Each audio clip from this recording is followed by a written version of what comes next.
What an image it was today to see the first visuals of Puja, Archana and Aarti that took place inside the Vyas Ji Ka Tehkhana, a cellar on the south side of Gyanvapi in Varanasi. Good evening. You're watching India Upfront. I'm Padmaja Joshi, and a priest appointed by the Kashi Vishwanath Tirth Kshetra read Vedic chants, rang temple bells and offered prayers to Hindu deities. For devotees, it was a momentous day, one that marks the end of a 3-decade-long wait after a tiring legal battle. Yesterday, after the Varanasi court allowed the resumption of prayers inside the Vyas Ji Ka Tehkhana, after getting a copy of the order, the administration moved swiftly. And within 8 hours, the metal grill had been removed and prayers inside the premises of the Gyanvapi had started.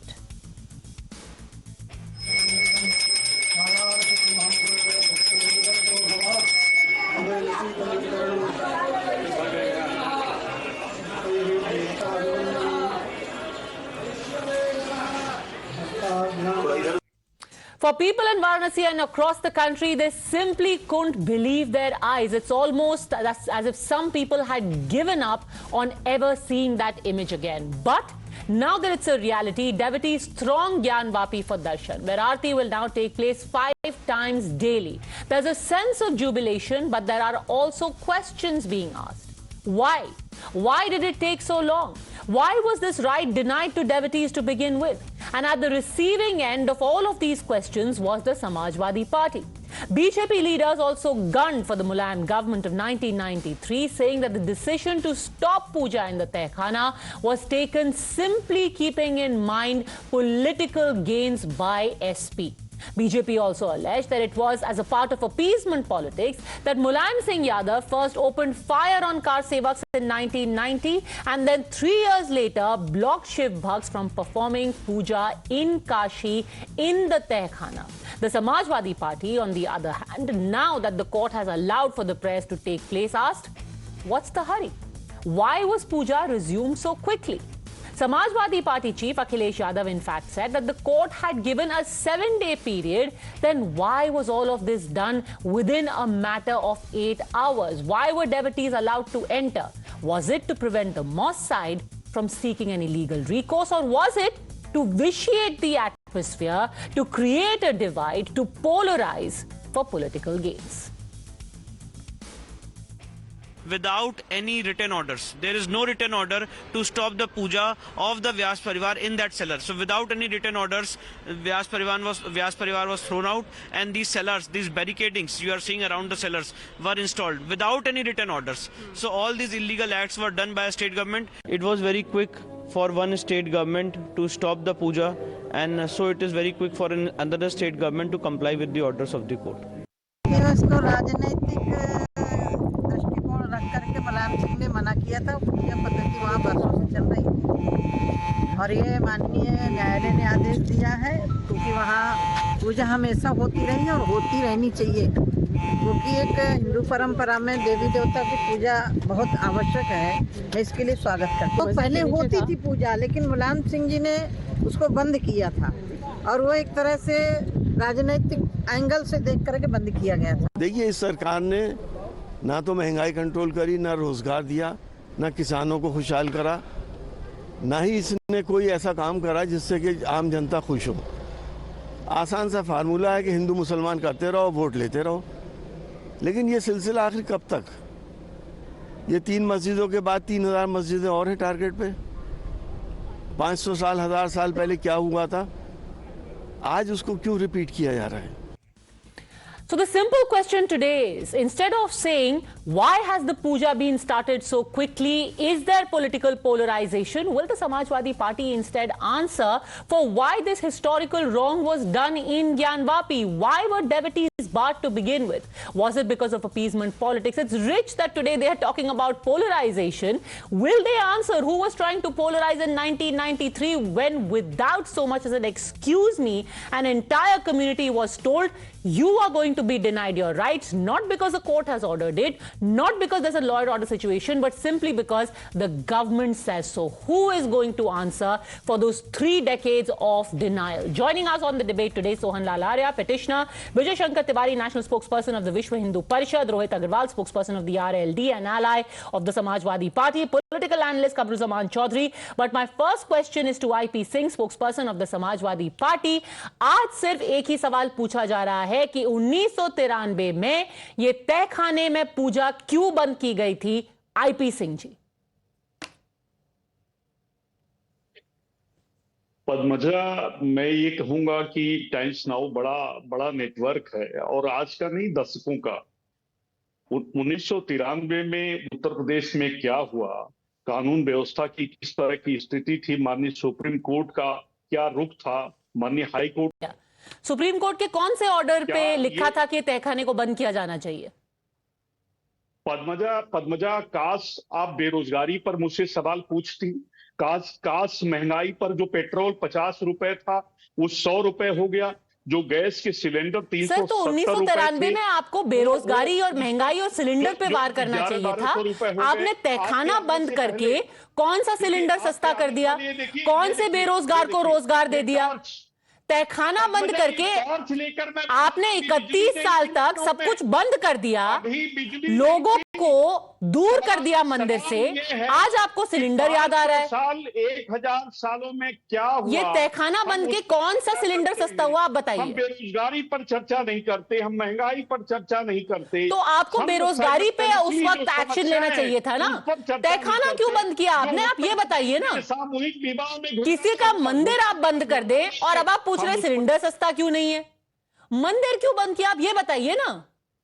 आप माननीय प्रधानमंत्री जी को सुझाव दीजिए और गृह मंत्री जी को दीजिए कि एक ऐसा कानून बना दें कि देश में जितने विवादित मामले हैं, बार बार लोअर जो निचली अदालतें हैं, फिर ऊपरी अदालतें हैं, माननीय सुप्रीम कोर्ट है, वहां जाने से अच्छा कि एक बार जो भी कानून बनाना है संसद में पास कर दें और जितने ताजमहल से लेकर जितने इस तरह से मॉन्यूमेंट से सबको डिमोलिश कर दीजिए। IP सिंह जी, कमाल की बात है कि आपने बिना कागज के, बिना पत्थर के, बिना ऑर्डर के, बिना कोर्ट के एक आदमी का मंदिर बंद कर दिया, एक समुदाय का मंदिर बंद कर दिया, पूजा बंद कर दी। 30 साल बाद जब वो कोर्ट से ऑर्डर लेकर के आते हैं तो आप कहते हैं अरे इतनी जल्दी जल्दी क्यों? मैं तो कह रही हूँ 60 घंटा क्या, मैं कह रही हूँ 31 साल क्यों लग गए? छोटी रही होगी, लेकिन 93 का वाकया मुझे याद है। मैं 29 साल बीजेपी और संघ में रहा हूं, मुझे ये पता है कि बीजेपी कौन सा हथकंडा चुनाव में अपनाती है। सुबह 5 बजे महाराष्ट्र में शपथ हो जाती है, सुबह 5 बजे था, अभी लोग देश सो रहा था, 7-8 बजे सो के उठे, पता लगा महाराष्ट्र में शपथ हो गई, आनंद फानंद में बिहार में शपथ हो गई। लेकिन पद्मजा उस पर बहस नहीं कर रही हैं कि झारखंड में एक आदिवासी, झारखंड में पूरे दिन हम बहस करेंगे, पर कुछ सवालों का जवाब 30 साल देर ही सही, पर कम से कम अब तो देना चाहिए ना, अब तो देना चाहिए ना। चलिए सोहन लाल आर्या जी, ये बताइए उस वक्त 1993 में क्या स्थितियां रही होंगी? IP सिंह जी कह रहे हैं इतनी मुश्किल थी, बंद करना पड़ा मुलायम जी को। सोहन लाल आर्या, जो है ये तो उचित नहीं लगता जो है। हाँ, इस समय जब व्यास जी के तहखाने पर बात चल रही है, जब माननीय जिला जज डॉक्टर AK विश्वेश जी के फैसले से व्यास जी के तहखाने को खोला गया, और आश्चर्य ये है कि माननीय मुलायम सिंह जी 1993 में 1993 में जो व्यास जी को तहखाने को बंद कर दिया गया, अराजी नंबर 9130, ध्यान से सुनिए, यही नहीं, श्रृंगार गौरी के दर्शन पूजन जो हर दिन होता था, 24 घंटे होता था, और आप उसको रोक दिया और कहते एक दिन के लिए कर दिया गया। कितना आप और जब आपसे प्रश्न किया जा रहा है तो आप बहका रहे हैं, इधर उधर बहका रहे हैं, आप महंगाई की बात कर रहे हैं, इनकी बात कर, आप जो प्रश्न आपसे कहा गया उसके बाद व्यास जी के तहखाने के बारे में बात करिए। और आपकी आज स्पष्ट नहीं है, 2004 तक ASI का फैसला आया और उसमें यह स्पष्ट, भाई साहब नहीं, आप जो प्रश्न कर रहे हैं, जब ASI, आप हमारी बात सुन लीजिए पहले, उसके बाद आप जवाब दीजिएगा। ASI का फैसला आया, उसमें साफ साफ ये कहा गया कि एक भव्य विशाल मंदिर को तोड़ के मस्जिद बनाओ। और उसी क्या इसे और हम हर सर्वे में रहे हुए, चाहे वकील कमिश्नर का हो, चाहे भी जो वैज्ञानिक सर्वेक्षण को, सारी जब विशाल उस मस्जिद में आप गए नहीं मान्यवर, मैं गया हूं। वह विशाल खंभे जो 3 फीट चौड़ा है और 14 फीट लंबे हैं, चारों कोने से घंटिया और जंजीर बनी हुई है। वहां पर ओम चक्र, सुदर्शन चक्र बना हुआ है, यहां से ओम लिखा हुआ है, स्वस्तिक चिन्ह बना हुआ है। इतना ही नहीं, आखिर किस मस्जिद के सामने विशाल नंदी है? कभी आपने देखा है? आज उसके झरझर बहते हुए आंसू को कब महसूस किया है? नहीं महसूस किया आपने जो है। और दूसरी चीज आपको बता दें, आप विषय से भटकना बंद करें। आप जो कहा गया है 2023 जो है 93 में मुलायम सिंह किस आधार पर बिना लिखा पढ़ के वह रोक दिया गया, श्रृंगार गौरी दर्शन पूजन को रोक दिया गया। इसीलिए काशी की 4 वादी महिलाएं लक्ष्मी देवी, सीता साहू, मंजू व्यास, रेखा पाठक ने दर्शन पूजन के अधिकार के लिए याचिका की है। उसी याचिका के दौरान आगे भी चलता आ रहा है। मान्यवर, आप विषय पर आइए, स्वागत। विषय पे आइए। Rohit Agarwal, come to the point. After 31 years, when finally some accountability is being sought, after a court has struck down what was done by the Mulayam Singh government, now it's very convenient to say, oh, why are you not talking about cylinders? The same question can be asked of Mulayam Singh Yadav. Why was he not talking about cylinders? Why was he focused on a cellar instead of a cylinder in 1993? Should the same question be asked of people when they are saying, oh, you know, we will always consider the Babri Masjid to be Shaheed? Then they should be asked, you also talk about cylinder. Why are you talking about the Babri Masjid? Where is the accountability? Rohit Chaudhary. Rohit Agarwal. Padmaja, first of all, the Chief Minister do not have any say in stopping any worship or starting any worship.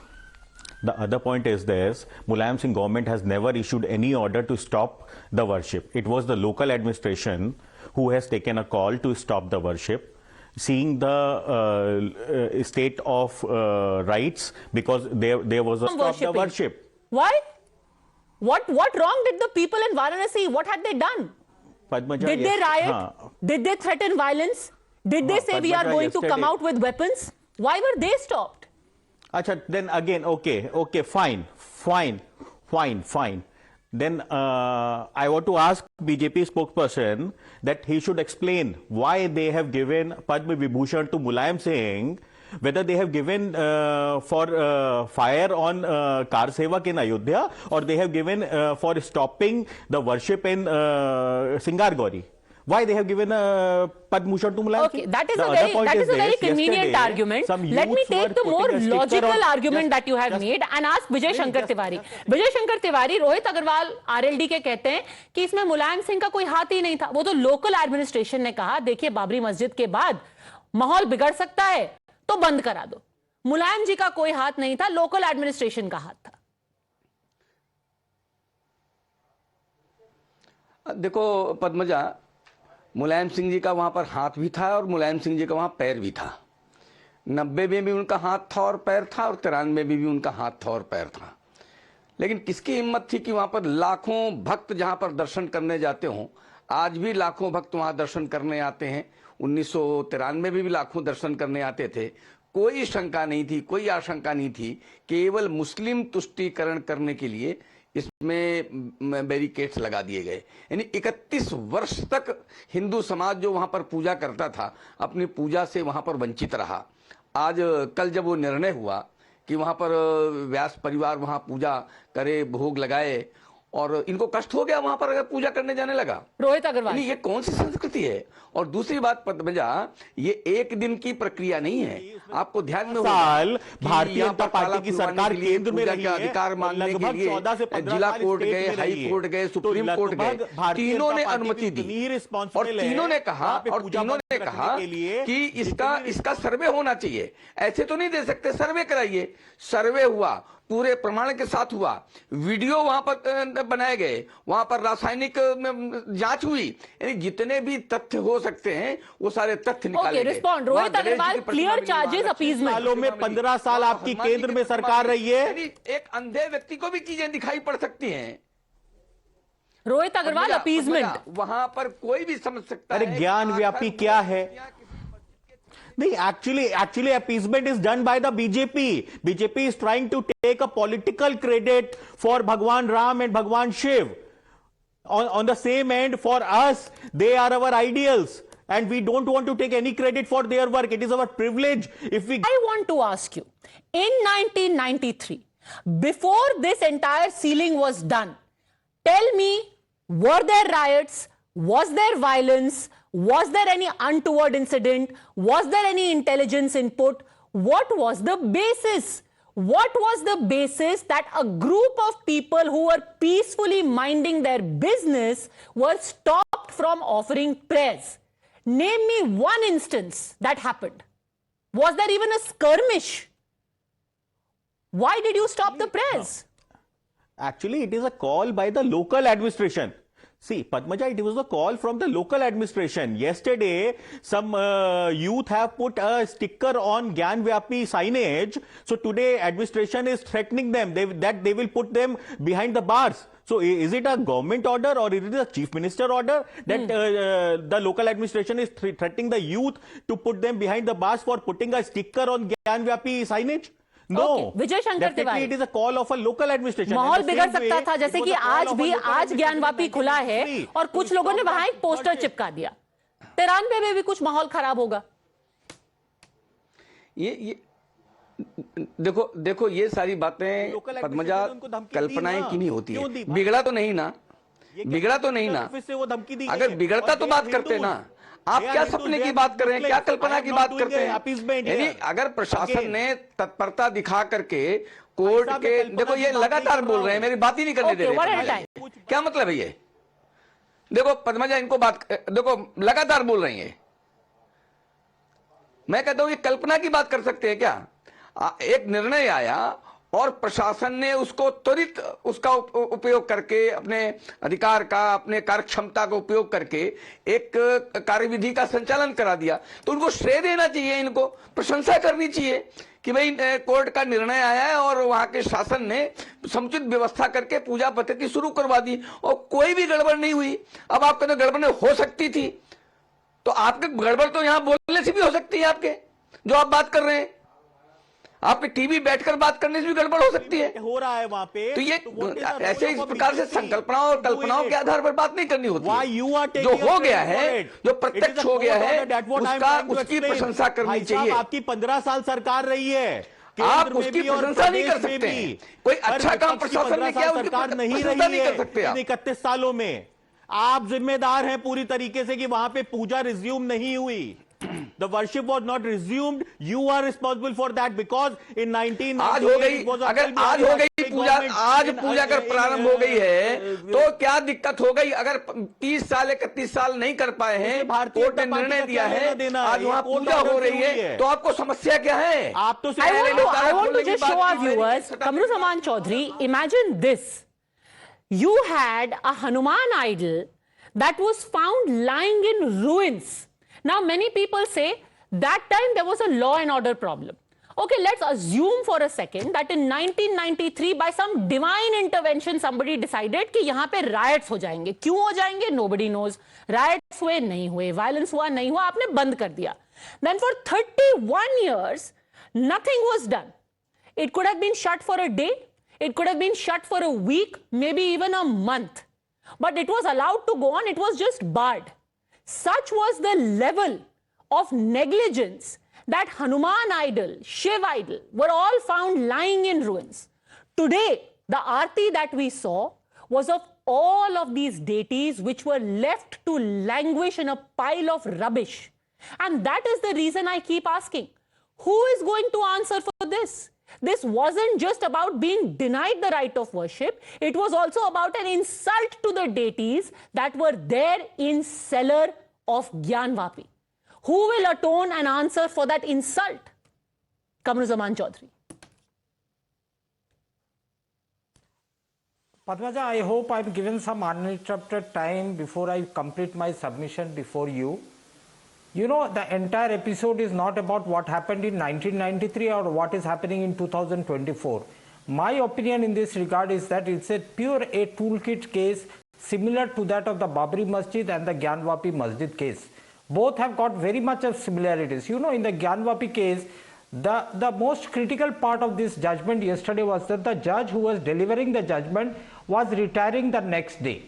When the court was educating on the issue of whether the worship can be allowed, whether the religious character of the masjid or the mandir, what was it? When the court was deciding what was the hurry in preempting that the worship can be started from 7 days from now. Whatever happened today was preempting the court order. नहीं कल होकर ये लोग supreme court चले जाएंगे, उससे पहले आज ही से पूजा स्टार्ट कर दो. Now, do you want to suggest to me that the Hindu side is making a preemptive move by starting the worship by today and saying that whatever the order may be coming from the courts of the land, we are not going to accept any adverse order in this regard? Are we going to suggest that? How is it a preemptive move? Okay, let's Sohanlal Arya. अब सवाल ये पूछा जा रहा है, जब court ने 7 दिन का वक्त दिया था, ऐसी क्या जल्दी थी कि 8 घंटे में ही पूजा शुरू कर दी गई? ये बाबरी टूल किट कह रहे हैं सोहनलाल जी.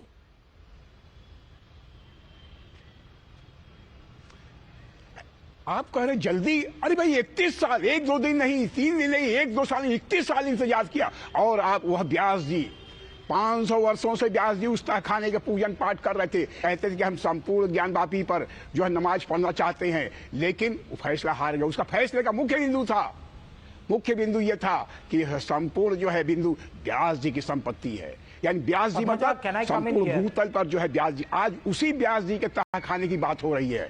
आज उसी व्यास जी की तरह हो रही है. आप 31 साल इंतजार करने के बाद अब जल्दी की बात कर रहे हैं. और जब बात हो रही है तो बोलिए अपनी बात पूरी कीजिए.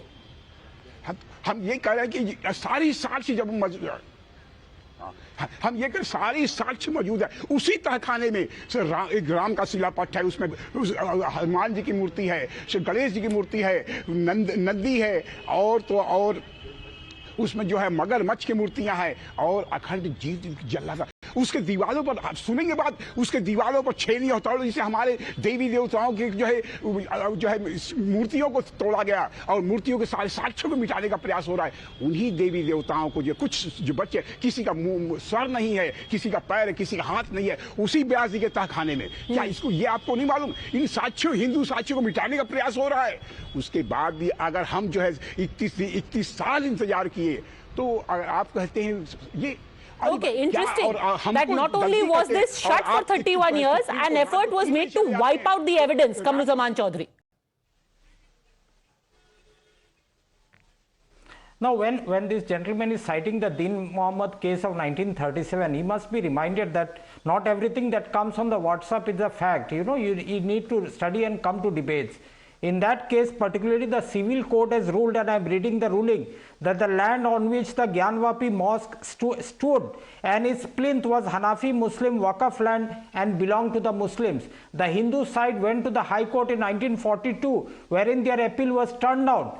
Leave aside all those things. In 1947, we all started with a new hope, with a new imagination that we अमन चैन से हिंदुस्तान में हिंदू मुसलमान सब एक साथ रहेंगे. Whatever happened after this 1991, the Places of Worship Act, these are all immaterial as of now. Hold on a second. This is not subject one to the Places of Worship Act, because in 1993 prayers were offered by Hindus, and this is a very convenient कि अमन चैन की responsibility एक आदमी की है. एक आदमी की पूजा रोक दी जाती है और फिर कहा जाता है तुम पूजा मत करो क्योंकि अमन चैन खराब हो जाएगा. अमन चैन की ताली 2 हाथ से बजती है सर. अमन चैन की ताली cannot be one person's responsibility alone. Now let me ask you. No, Padmaja, this is a majoritarian view that you are holding. You tell me one thing. No, this is a fundamental rights view that I am holding. A majority also has the same fundamental rights as the minority. You cannot say, you cannot practice your religion, because I fear that the very practice of your religion is going to vitiate the atmosphere. You don't need to indulge in violence. You don't even need to adopt a threatening posture. Your very existence is a threat. So you cannot pray anymore because your very offering of prayer is going to be perceived as a threat. That, sir, is a very perverted sense of saying what maintaining law and order is. Anyway, Sohan Lal Arya wants to respond. हाँ, हम ये कह रहे हैं खास तौर से कि आप 93 का रोक दिया था, क्या यहाँ जो है अवमानना नहीं होती है? आप बार बार ये कह रहे हैं जो है खास तौर से, और 47 नहीं बल्कि 44 था, उसमें जो है उसमें जो मुस्लिम समाज हार गया 36 में 44 में गया, उसमें फैसले का यह बिंदु था कि मुस्लिम समाज संपूर्ण भूतल पर हिंदू समाज कब्जा है और केवल 3 गुंबद और मुस्लिम समाज कब्जा है। यदि यह गिर गया तो फिर जो है मुस्लिम समाज को बनाने का अधिकार नहीं रहेगा। बनाने का अधिकार उसी शर्त पर रहेगा जब मुस्लिम समाज हिंदू समाज सहमति दे। कहने का तात्पर्य हम कितनी उदारता बरतें। सारी की सारी साक्ष्य जो है संघ चक्र गदा त्रिशूल सारी की साक्ष्य भरे पड़े हैं, और आप अभी ये कहते हैं अरे व्यास जी के तहखाने भी सारे साक्ष्य पड़े हुए हैं। Okay, final word. IP Singh, today, do you think that in order for there to be reconciliation, at the very least, there should be an acknowledgement that a wrong was done? It was done for whatever reason, that explanation and accountability needs to be offered. IP Singh. देखिए, चुनाव का वक्त है, इसलिए बार बार श्रद्धेय नेताजी को, स्वर्गीय मुलायम सिंह यादव जी को और उनके नाम को यहाँ बीजेपी भुनाना चाहती है। अगर नीयत साफ थी तो पंडित अटल बिहारी वाजपेयी देश की 6 वर्षों तक प्राइम मिनिस्टर रहे। मोदी जी 10 वर्ष उनके पूरे हो गए। आखिर चुनाव के वक्त निचली अदालतों के फैसले क्यों याद आए? क्यों नहीं ये फैसले पहले ले लिए गए? क्योंकि तो सवाल ये फैसले सरकार ने नहीं लिए, ये फैसले अदालतों ने लिए। फिर अगर सरकार ऑर्डिनेंस लेके आ जाती या सरकार कोई आदेश करती, फिर आप कहते हैं देखिए ये मेजॉरिटेरियन सरकार है। ये सरकार ने थोड़ी ना अपील की है। कहा कि आप बीजेपी का जो ग्राउंड है, जो आरएसएस इस तरह से आजकल हिंदुओं का ठेकेदार हो गई है, विश्व हिंदू परिषद आरएसएस ठेकेदार है, वो ये तय करेगा कि हिंदू कैसे क्या करेगा देश में। क्या 100 साल पहले क्या हिंदुत्व देश में नहीं था? क्या हमारे गांव में 200 वर्ष से पुराना मंदिर है? क्या आरएसएस का जन्म नहीं हुआ था? क्या वो मंदिर आरएसएस ने बनवाया, विश्व हिंदू परिषद ने बनवाया? तो ये नेतागिरी जिस तरह से आरएसएस कर रहा है, जिस तरह से बीजेपी इसको गुमराह कर रही है, मैं तो यही कहूंगा कि चुनाव का वक्त है, इसलिए हिंदू मुसलमान बीजेपी करना चाहती, इसलिए निचली अदालतों के फैसले, इस तरह के विवादित फैसले आ रहे हैं। मैं तो यही कहूंगा कि माननीय सुप्रीम कोर्ट को इसका संज्ञान लेना चाहिए कि देश में किसी भी तरह का कोई विवाद न उत्पन्न हो, चाहे हिंदू हो चाहे मुसलमान हो। चलिए, अब वापस 31 साल बाद कोई पूजा करने जा रहा है तो उसको भी विवादित माना जा रहा है। विजय शंकर तिवारी, चुनाव आ रहे हैं तो मुलायम सिंह जी के नाम को घसीटा जा रहा है। जी पद्मजा, एक बात देखिए कि अभी आईपी सिंह जी कह रहे थे कि वोट की राजनीति व्यक्ति को, समाज, किसी पार्टी को कितना नीचे गिरा सकती है, ये आपने देखा है कि न्यायालय को भी आईपी सिंह जी ने नहीं बख्शा। यानी ये कह रहे हैं कि ये निर्णय अभी क्यों आ रहे हैं, चुनाव के समय कब आ रहे हैं? तो चुनाव तो हर तीसरे चौथे महीने हमारे देश में होते रहते हैं। जब भी कोई निर्णय आएगा तो आप चुनाव का सहारा ले लेंगे। आप सच्चाई को क्यों स्वीकार नहीं करते हैं? अभी एक बात आई कि ये हिंदू और मुस्लिम भाईचारे की बात आई, एक साथ रहने की बात आई। तो अगर साथ रह सकते होते तो पाकिस्तान क्यों बनता? और अगर साथ रहने की बात थी तो श्री राम जन्मभूमि के मुकदमे में ये क्यों नहीं कहा गया कि भाई ये राम तो हिंदुओं के आस्था के केंद्र हैं, उनको दे दीजिए? और ये जो मुकदमा चला 31 साल एक हिंदू समाज को अपने वहां पर आस्था के स्थान पर पूजा करने क्यों नहीं दिया गया? तो ये आंखों में पट्टी बांधने की बजाय सत्यता को स्वीकार करना चाहिए और ये स्वीकार करना चाहिए कि जो ये हिंदू आस्था के केंद्र हैं उन पर राजनीति न करे समाजवादी पार्टी। कोई ऐसी पार्टी जो मुस्लिम तुष्टीकरण कर रही है उसको उन पर राजनीति नहीं करनी चाहिए। अगर वो राजनीति नहीं करेंगे तो ये सारी समस्याएं अपने आप समाप्त हो जाएंगी। Padmaja, And you know, this is also perhaps a lesson for all of us for the future as well. Perhaps myopic politics, like trying to shut down one community, trying to take away their right to worship, saying that this is in larger interest, it's an interest of communal harmony without so much as written orders, may give you short-term gains. But in the long term, people are going to see through your actions and their intent. Ultimately, you will be answerable in the court of the people for everything that has been done, in the present and in the past. Thanks very much, gentlemen, for joining me.